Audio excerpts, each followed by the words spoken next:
This morning, somewhere in your neighborhood, a parent bird made a decision that should be impossible. It killed one of its own healthy chicks. Not a sick chick, not the weakest one. A healthy, living chick that it had been feeding for days, that it had made hundreds of trips to feed, that it had lost weight keeping alive. Gone. In seconds. And then the parent went straight back to feeding the rest. No hesitation, no pause, back to work. And the science says it had absolutely no choice. This is not rare. This is not a crisis. This is a biological system running exactly as designed. And this summer, in the hottest weeks of the year, it is happening in nests in your neighborhood right now, in the shrubs you planted, in the nest boxes you put up above your head. Today we go inside exactly what happens when the temperature crosses a line, and why the most devoted parent in your yard becomes capable of the most brutal calculation in nature. Welcome to Bird Mind Theory.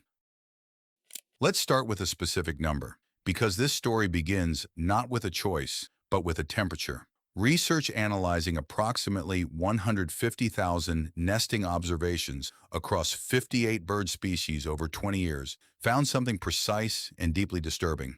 When extreme heat hit during breeding season, nesting success dropped by 30% in open environments. Not gradually, not proportionally. Past a specific temperature threshold, chick survival odds fell off a cliff. A separate peer-reviewed study on cooperative breeding birds found that the probability of at least one nestling surviving to fledge increased steadily with rising temperatures, up to approximately 33 degrees Celsius.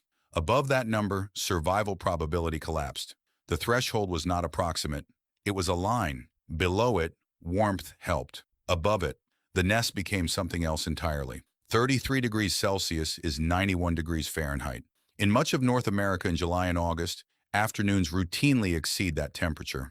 And when temperature surpasses the critical value above, which passive heat dissipation is sufficient to thermoregulate, nestlings increase their evaporative heat loss by panting, which may lead to severe dehydration, starvation, and ultimately death if exposure to very high temperatures persists. Inside a nest box exposed to direct sunlight, temperatures can run 6 degrees hotter than the outside air. On a 91-degree afternoon, the interior of a sun-exposed nest box is already past the threshold where chick survival begins to collapse. The parent bird sitting on that nest knows none of this analytically, but its body knows. And what its body begins to do in response is one of the most biologically cold-blooded things in all of avian science. To understand what drives the decision that follows, you have to understand what is happening to the parent, not just the chicks, during an extreme heat event. A parent bird on a nest in July is doing two things simultaneously that work directly against each other in the heat. It is brooding, sitting over the chicks to regulate their temperature, exposing its own body to direct sun or trapped heat. And it is foraging, leaving the nest repeatedly to find the insects the chicks need to survive, burning its own calories in the heat to do it. In normal conditions, these two demands are manageable. In extreme heat, they become a physiological trap.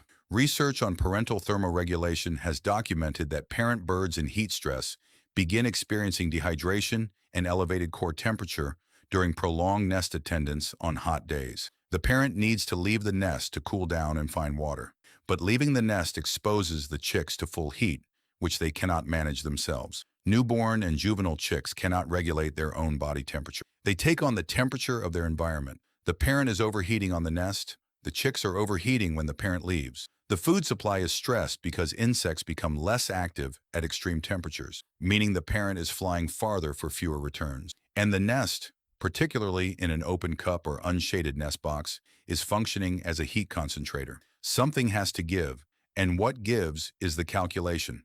Brood reduction, that is the scientific term for what happens next. The concept was first formally described by ornithologist David Lack in the mid-20th century.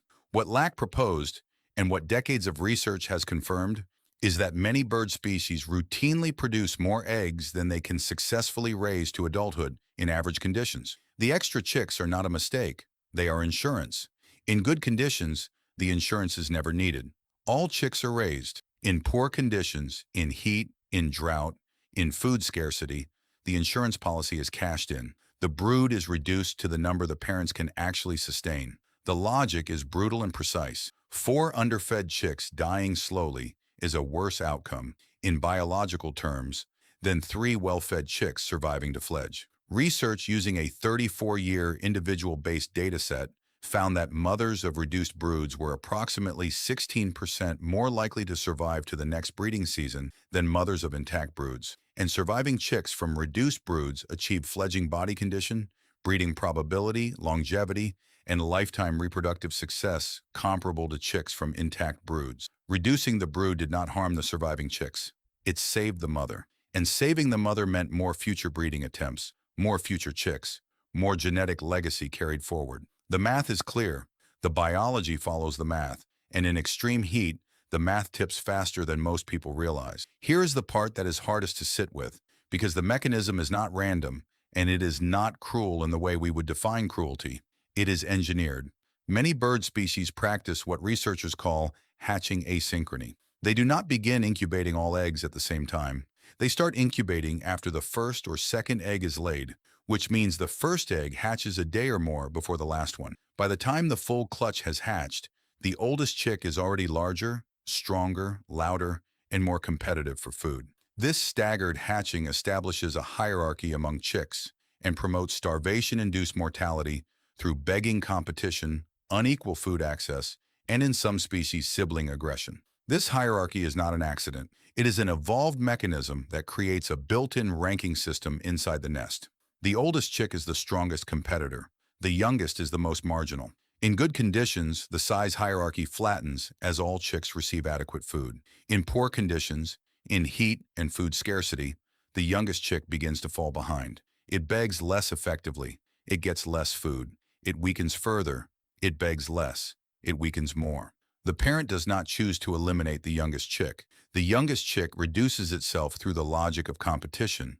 The parent simply responds to the loudest beaks, and in heat stress, the youngest beak is no longer the loudest. In species that practice active ejection, which research on starling nest boxes has documented at a rate of more than 6% of eggs in chicks, the parent physically removes the chick that has fallen behind, not out of preference, because carrying a weakening chick through continued provisioning reduces the survival odds of the chicks that are still viable. The removal is the most efficient biological response available. And research on great tits found something that initially surprised even experienced researchers. When nests were supplemented with extra food, parents actually ejected more chicks, not fewer.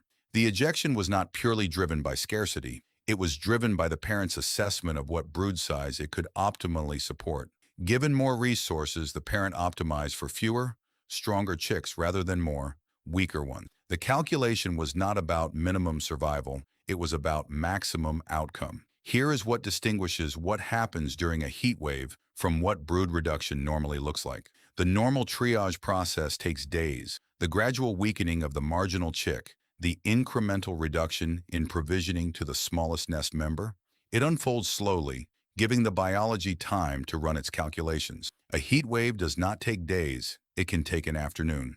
During a sustained period of above-average summer temperatures in California, more than half of tree swallow nests in one survey area experienced one or more chick deaths. Researchers approaching nest box after nest box found chicks that had been alive the day before. The heat had not announced itself as a crisis. It had simply crossed the threshold, and the chicks had crossed with it.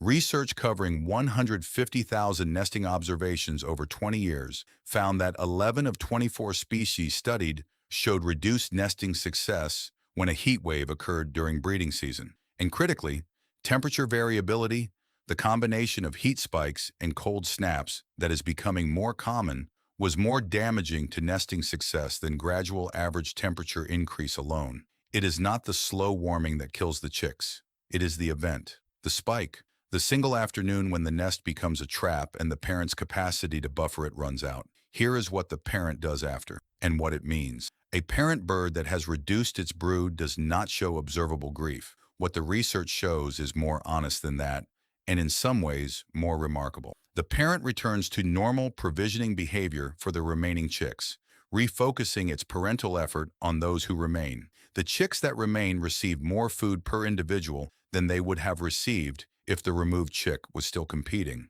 Their growth rates, documented across multiple brood reduction studies, are often better after reduction than before. The biology does not mourn. The biology optimizes. If this changed how you think about the nests in your yard this summer, Subscribe right now because every single week on this channel, we go this deep into what is actually happening in the birds outside your window. Tell me in the comments, have you ever found a nest this summer and noticed something that now makes more sense after watching this? I read every single comment, and share this with someone who has a nest box or a bird feeder, because this is the video that will change how they see every hot afternoon from now on.